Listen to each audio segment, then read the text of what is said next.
Chapter 12. Where was Mama? Mr. Rosin tripped on the loose step outside the kitchen door. His wife grasped his arm, and he regained his balance. "It's very dark," Mama whispered as they stood in the yard with their blankets and bundles of food gathered in their arms, "and we can't use any kind of light. I'll go first. I know the way very well, and you follow me. Try not to stumble over the tree roots in the path.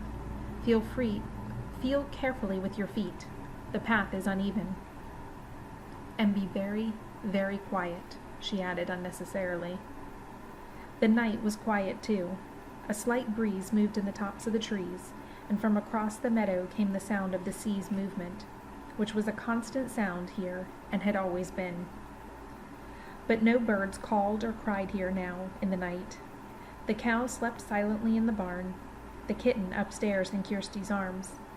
There were stars here and there, dotting the night among the thin clouds, but no moon. Anne-Marie shivered, standing at the foot of the steps.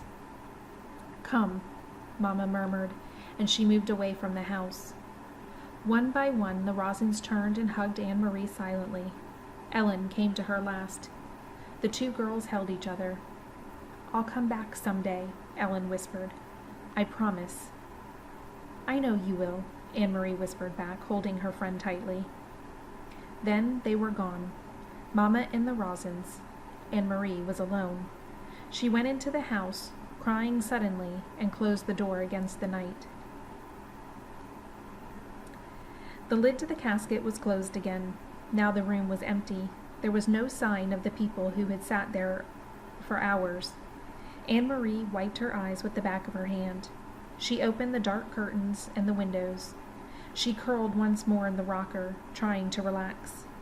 She traced their route in her mind. She knew the old path, too. Not as well as her mother, who had followed it almost every day of her childhood, with her dog scampering behind. But Anne-Marie had often walked to town and back that way, and she remembered the turns, the twists,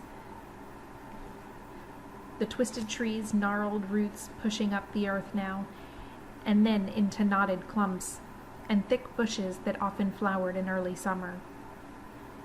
She walked with them in her mind, feeling the way through the darkness.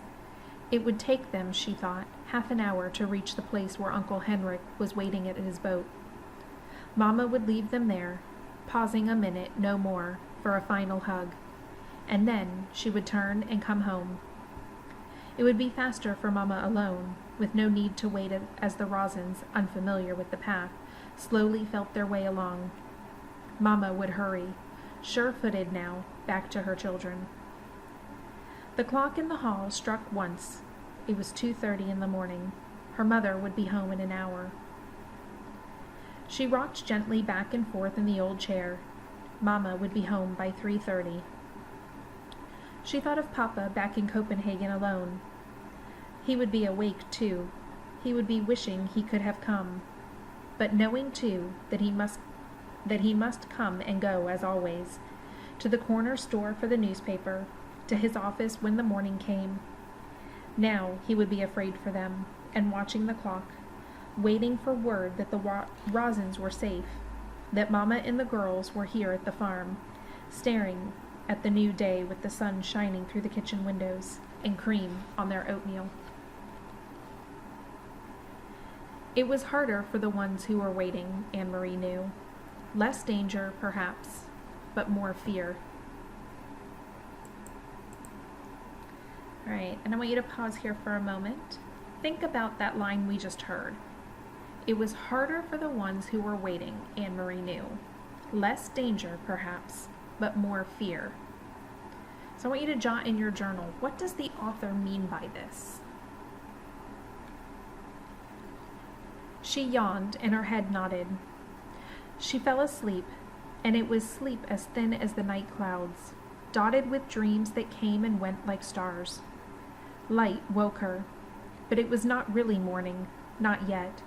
It was only the first hint of a slightly lightening sky, a pale gleam at the edge of the meadow, a sign that far away, somewhere in the east where Sweden still slept, morning would be coming soon. Dawn would creep across the Swedish farmland and coast. Then it would wash little Denmark with light and move across the North Sea to wake Norway. Anne-Marie blinked in confusion, sitting up, remembering after a moment where she was and why. But it was not right, the pale light at the horizon. It should be dark still. It should still be night. She stood stiffly, stretching her legs, and went to the hall to look at the clock. It was past 4 o'clock. Where's Mamma? Perhaps she had come home, not wanting to wake Anne-Marie, and had gone to bed herself. Surely that was it. Mamma must have been exhausted. She had been up all night, and had made the dangerous journey to the boat, and returned through the dark woods, wanting only to sleep. Quickly Anne-Marie went up the narrow staircase. The door to the bedroom where she had slept with Ellen was open. The 2 small beds were neatly made, covered with old quilts, and empty. Beside it, Uncle Hendrik's door was open too, and his bed too was unused and empty. Despite her worry, Anne-Marie smiled silently when she saw more of Hendrik's clothes crumpled in the chair, and a pair of shoes caked with barnyard dirt lying on the floor. He needs a wife, she said to herself, imitating Mamma.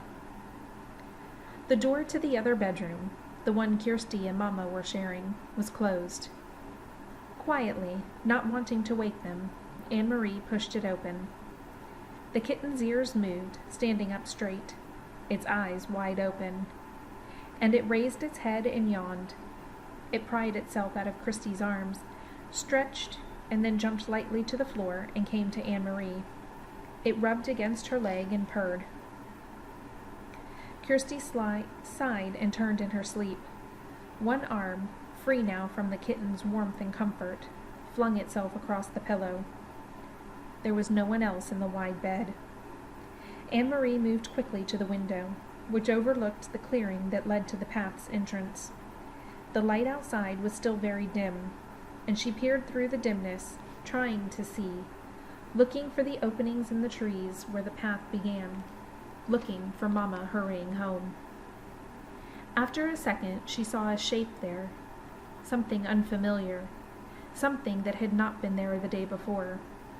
A dark shape, no more than a blurred heap, at the beginning of the path. Anne-Marie squinted, forcing her eyes to understand, needing to understand, not wanting to understand.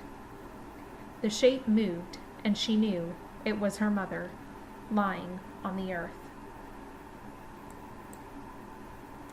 Okay, so your question for the end of this chapter is, how did Anne-Marie pass the time while waiting for her mother?